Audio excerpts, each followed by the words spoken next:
Hi, my name is David Albert, and I'm the board chairman of Friendly Water for the World in Olympia, Washington. It's a nonprofit organization that promotes the use of biosand water filters and other health and sanitation practices around the world. And with me today is my friend Adrien Niyongabo from Burundi, the heart of Africa. And he is the co-founder of the Healing and Rebuilding Our Communities program in Burundi.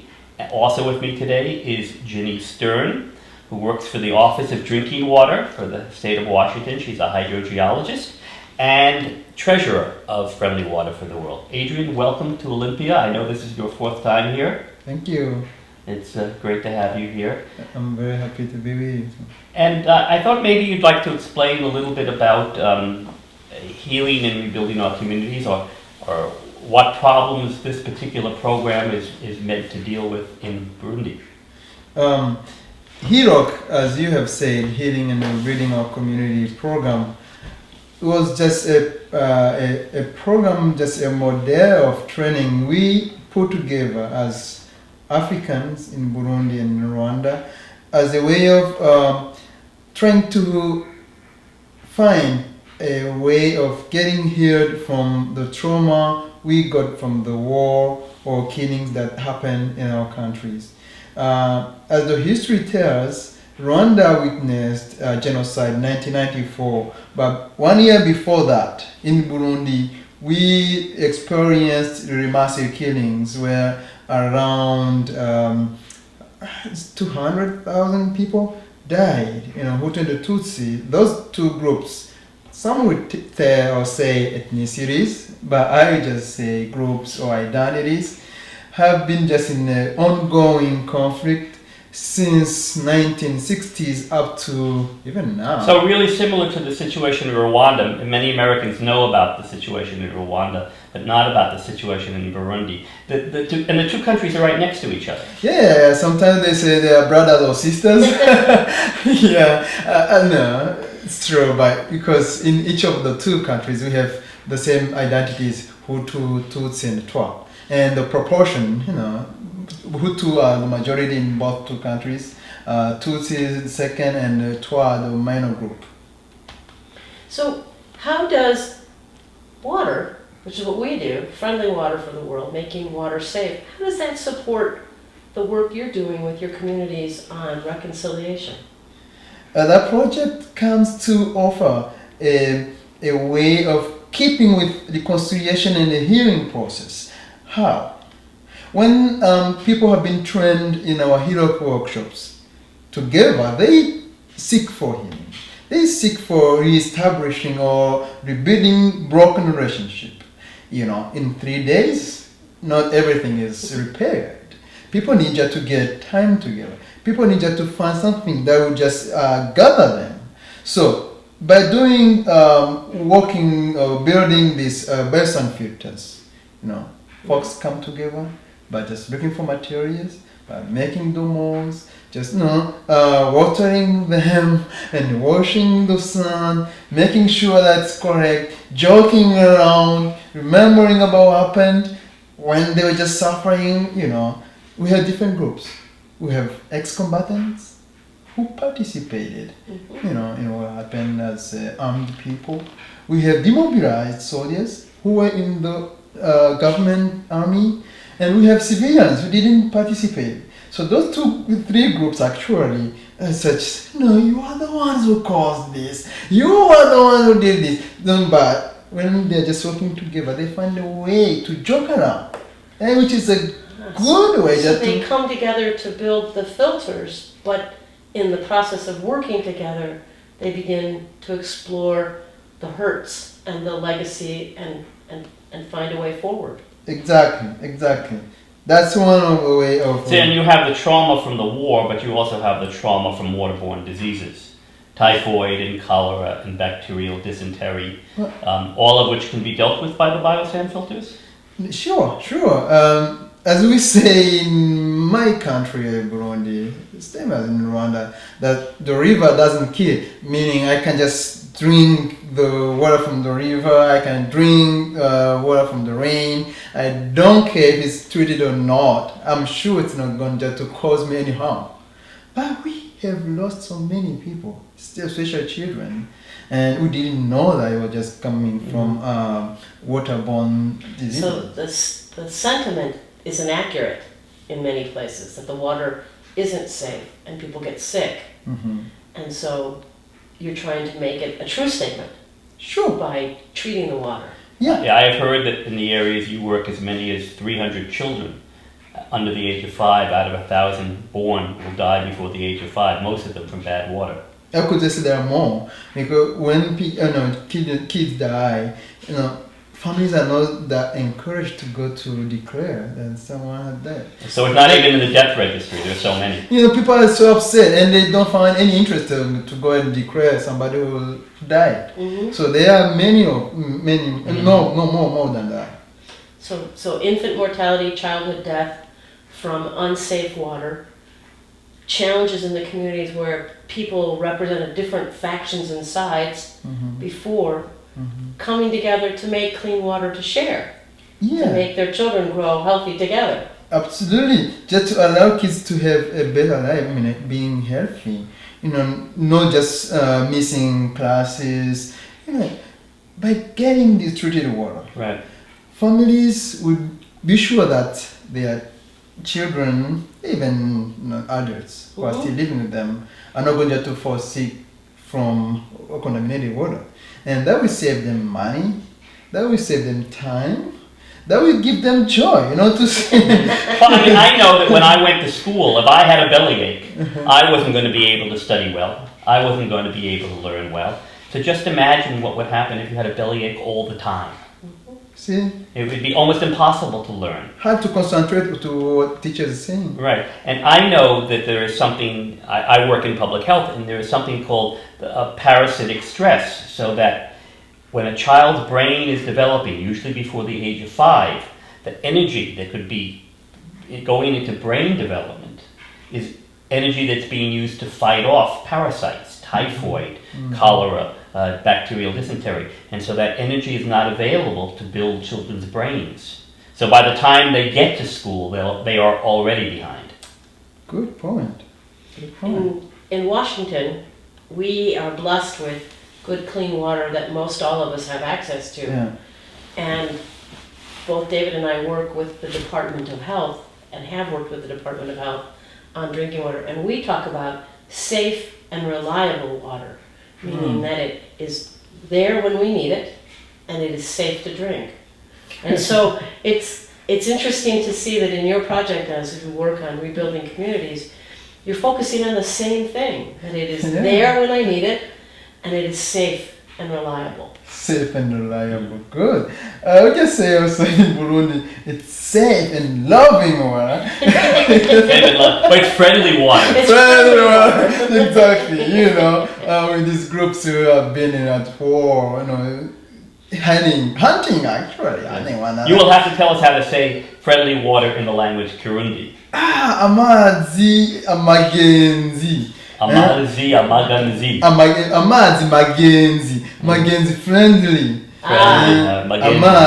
Amazi magenzi. I like that. There's this taste, not normal taste, because it has the compassion. It has sweetness, yes, coming from the heart, from forgiveness, coming from the trust. That's I would say Amazi Magenzi, and an ex-combatant offering such water to somebody who they have been fighting in the bush and so on means a lot. Water is often in many cultures used as a metaphor, so that, for example, we talk about the water of forgiveness, the waters of life, and waters of promise. And when I think about the work that we try to do, Friendly Water for the World tries to do, it's not that it's only providing clean, safe, reliable water, but we're making it possible for communities to become convivial, to be good neighbors to each other, to become friends. And as we reach out from this part of the world, we make friends. I've made a very good friend here, my friend Adrien. Yeah. Even in this area of Tumwater in Thurston County where we are today, Yeah. our history is tied around readily available, clean flowing water. It's a history here called artesian, which is water that bubbles from the ground. Mm. And the early community here came around the watering places where the water just bubbles out of the ground, and they would meet there and get water to take home and do business and trade. And the community that we live in right now was really formed because the water was there. So it makes perfect sense to see a community that has been facing so many challenges, both medical and health and community-based, look to rebuild community with water. Yeah, exactly. That was, I just picture Mutaho place, community, where we started this biosand filters in the very rural area of Burundi the first time. You know, I remember Mutaho, the first time I went there after the war was 1998. Oh, it was really a mess. Houses destroyed, people have left their properties. You could not recognize. Slowly people came back one by one, and then now life is just coming. I can just see people, folks, going to the center, where they make these filters.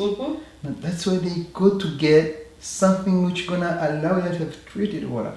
Amazi magenzi. That's, I just have a dream, for people who come from all parts of Burundi and to Mutaho. And they're gonna just form this community, So this, from the ashes of a community that was destroyed by the strife becomes the nucleus to offer to other communities the resources to be safe. I've always hoped, even, I think about the US, of course, where we have soldiers coming back who are suffering major trauma from the war. And while people like the Veterans Administration are working very hard to try to provide good physical care and psychological health care, it's still one-on-one. It's usually one person with one person. It's very important work, one person and one person. But it would be even better if we could find out here ways for people to engage a community in healing. There is individual healing, but there is also community healing. Sometimes I think that Burundi may have a great lesson to teach us. When you talk about the service that the ex-combatants offer to their community, people who were potentially their enemy before, they come back, and as a part of their healing, they are offering the device to provide clean water for another family. So they're consciously giving. Perhaps you might talk a little bit about the project that you're working right now with Friendly Water on, which is where we here in the States are working with your cooperative there, where people there are making filters. With the first training and the first building, construction of the filters, and people try them, and they test the water, how good it was and how different it was from the one they used to drink. Some of the folks in Mutaho were able to fetch water from the tap, but when they filtered water from the tap and tested different from the one they used to say, I said, no, these materials are so well made. There is something inside. Of course, they're the ones who made it. So they know that. True. It doesn't rely on someone else to make it. They make it themselves. They made it. So from there, community members asked for at least one in a family of 10. When we say family in Africa, you don't just mean my kids and my wife. Many of them will just leave a circle. You find the parents who have, let's say, 10 kids, and the grown-up kids, children who got married. Family, yes. They make their families. And then orphans. 11% of Burundians are orphans. relatives will just come and stay with me. I mean, Mhm. it's a part of my family.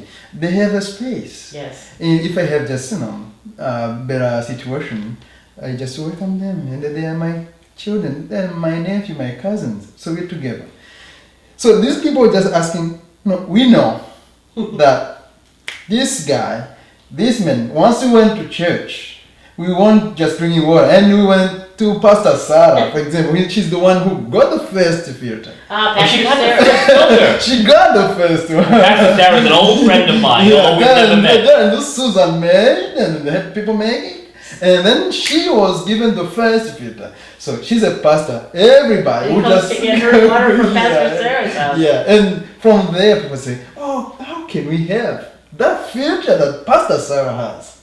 Because the water from Pastor Sarah is something else.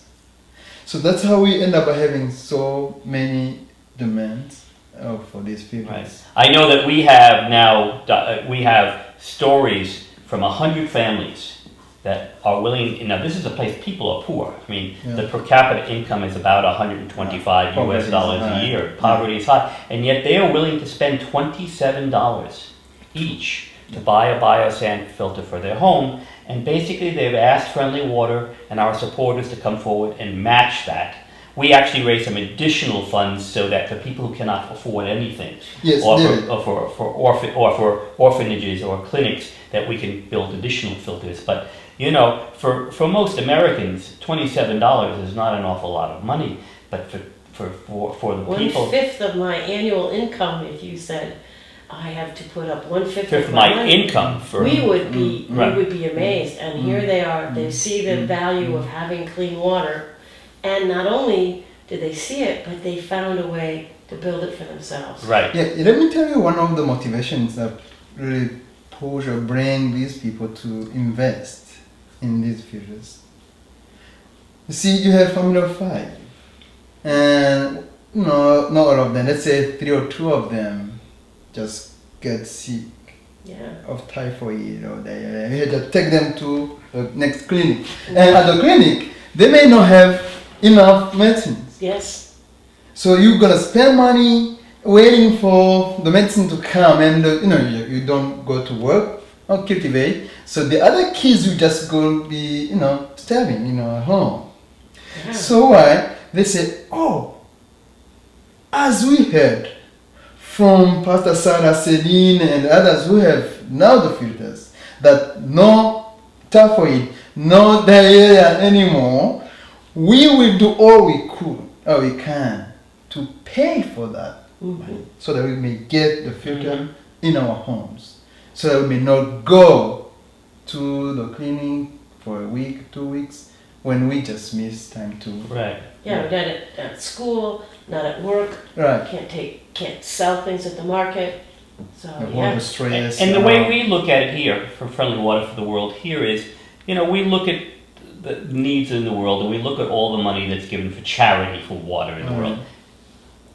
It's wonderful work, but it's not enough. We have to make partnerships, local partnerships with people in other parts of the world, where they can take responsibility for making sure that they have clean water.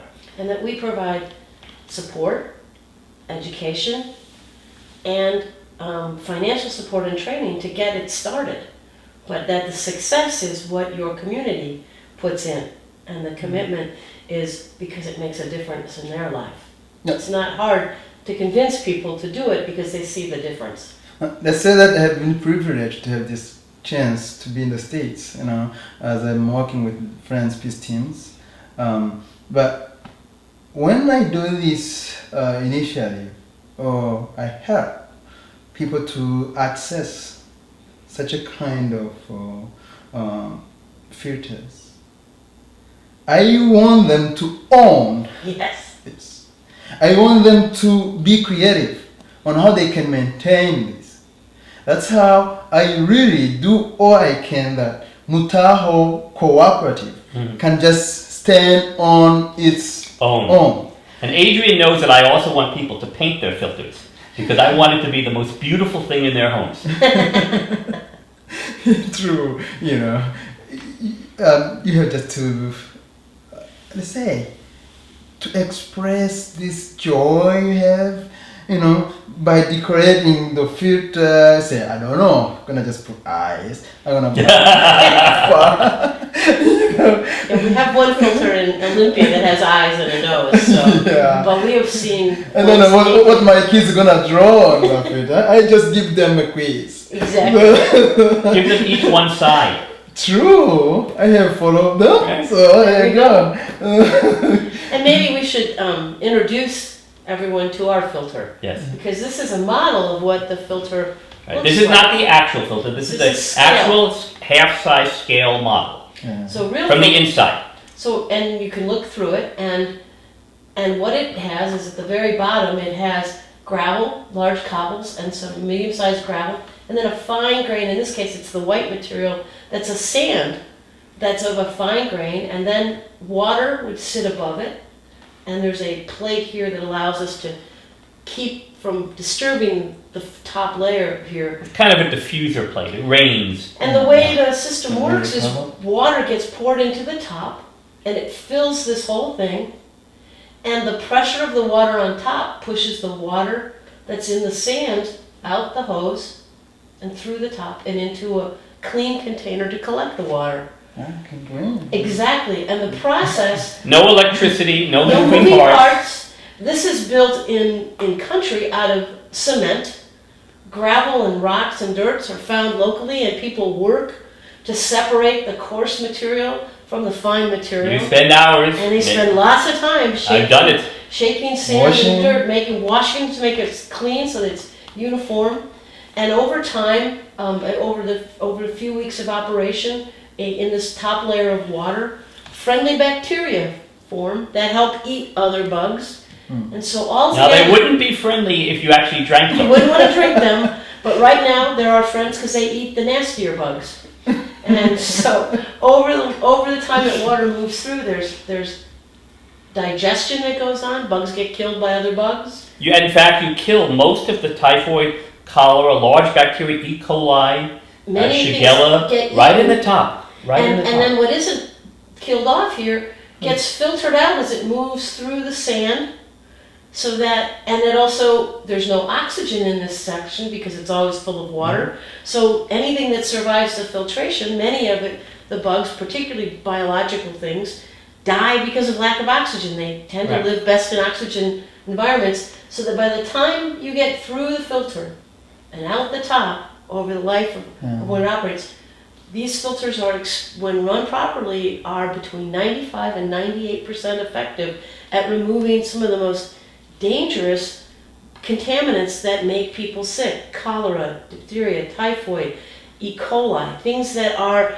in surface water that people may be drinking, and they don't come out. And the operation of the filter is very minimal. All you have to do is keep it clean, pour water in, keep a clean container to collect the water in, use it. The best thing you can do for it is to use it regularly. Because it keeps those friendly It bacteria keeps everybody happy. happy and eating other bacteria. One of the interesting things, it works on viruses too. The sand actually, it's not beach sand, it's sand from a high river bank or for a quarry pit, and it has sharp points. And the sharp points of the sand have a slight electrical charge, That's I learned. the fourth way that water's treated. Right, and what happens is when viruses go through the top, viruses like hepatitis A, I once had hepatitis A from bad water in India, so this is of concern to me. Hepatitis A gloms on, the electrical charge gloms onto the sand, and because there's no light, no air, and no food, It will it keep it long dies. enough to die. It dies right there. So it works kind of like the filtration does. And so what you create is this wonderful environment in a very small place that fits in a house that will make your water biologically safe to drink, to protect your family from diarrhea and many of the other waterborne And it tastes better, diseases. too. And it tastes good. It also, under certain circumstances, can be modified to impact other aspects. But where we use it, mostly where we try to encourage people, is for the bacteriological purity. Because in some places you might have water that comes from a pipe, but it's not treated before it gets there. It may come from a community well. It may come from a riverbank or from a pond where animals are fed as well. Right. Because water is where you need it, but it may be there, but it may not be safe. One of the things that happens is, we go on the internet and then we're always looking for data on water, and we'll look at Wikipedia, of course, like everyone else, and we'll look at the data, and you'll have this data from the United Nations that talks about improved water sources. Yes. And then you go to the places where they have the improved water source, and improved water source can mean, for example, simply that it comes out of a tap. But it doesn't mean that the water is safe to drink. Not from the standards we're used to. And there are people, I know, who told me in Burundi where the tap water has worms Sure. and typhoid Yeah. and coming right out of the tap. But if you read the United Nations data, you would think that's an improved water source. That was one of the more powerful stories of the people who were asking for filters and wanted to buy them, was the young man who was talking about the fact that they get water through a pipe, but that he was drinking water and there was a worm in his glass, and it came from a pipe. And when I shared that story with some people here, they were just amazed, and it stops everyone in their tracks, because we just assume if it comes out of a pipe here, it's safe. Not always. And that's not always true. Everywhere, no. And then the other part is, in many places where, in communities like Mutaho, where the water doesn't come in a pipe, people walk a long ways to bring water to their house, and if the water they bring isn't safe, they're still going to get sick. They have open containers. Exactly. So those basins. Exactly. So they carry water from an unsafe source. It's water, they need it, and they either drink it without treating it, or they spend a lot of time boiling it, which costs firewood, which is you have to go gather wood. So it's by having safe water in the house, you reduce the amount of time you have to spend cooking. You save money because you're not buying bottled water if you were. You have a ready supply if someone is ill or sick, to not make them sick again. Clean water, so that if they're recovering from an illness, they're not being reinfected by the water that they're drinking. And one of the things that, of course, goes with something like a biosand water filter is you're very important to have good personal hygiene and community sanitation. I know you teach that. Because it's important. Very, very important. And we need to remind people how they needed to keep that in mind. Because we not just offer them the filter, but we needed to know how to maintain the water clean. Exactly, and sometimes it's as simple as the water you collect in this bucket is not the bucket you use for clean water, because that was dirty, or as simple as, here's how you handle household sanitation, how you get rid of waste, how to make sure where you dispose of waste is different than where you keep your water. Washing hands, one of the most powerful things that people can use. Those are all part of the training, soap, and teaching people about how important that is to be healthy. And if you're going to spend the money for clean water, spend the time to do the rest of the practices. And then, of course, keep your animals away from the water source. Exactly. We're gonna just hire people to just walk around the community, have just 2 days per week doing such a kind of helping people know how to use it. I mean, I know I've seen places in India. I've done biosand water filter work in India, but people will have the tank, which will be by the temple usually, but they'll wash their animals in the same tank that they're going to be used for bathing and to drink.